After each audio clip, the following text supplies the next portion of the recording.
lix shay oo mamnuuc tahay in la sameeyo hurdada ka hor. Khubarada dhanka caafimaadka ayaa soo saaray dhowaan lix shay oo ay sheegeen inay tahay in aan la sameyn hurdada ka hor ama waqtiga qofku seexanayo ka hor, kuwaasoo ay sheegeen in aanay caafimaadka qofka u wanaagsaneyn.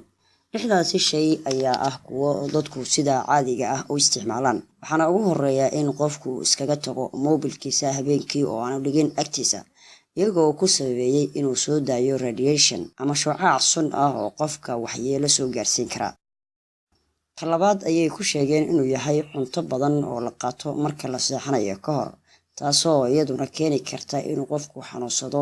Waxayna sheegeen inay cuntada badani khalkhaliso dheefshiidka qofka, taasina ay tahay tan xanuunka keeni karta. Tan saddexaad ayaa in aanu qofku waxyaalo baqdin leh sii daawan, sida filimada cabsida leh, iyo inaanu kasii fikirin waxyaalo murugo gelin kara. Waxayna sheegeen in taasi keeni karto inuu qofkaasi gamco isagoo maskaxdiisu shaqaynayso, kadibna ay dhacdo dhiig ku furma maskaxda. Tan afraad ayaa ah in qofku shaah cabo ama kafee, taas oo keeni karta hurdo la'aan ama hurdo xumo. Waxayna taasi keenaysaa in aanu qofku indhaha isku keenin ama uu habeenkii marna gamco marna ka tooso. Waxayna kula taliyeen in la cabo shaaha marka lasoo tooso.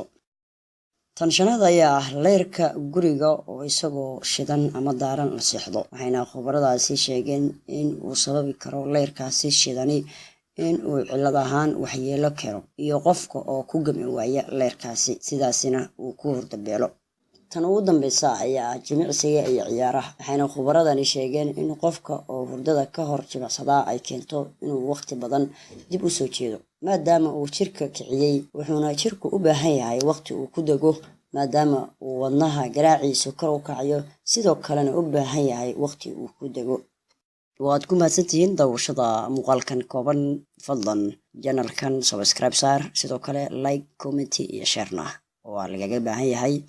insha Allah mawduucyo kala duwan ayaanu soo wadnaa. saaxiib la noqo.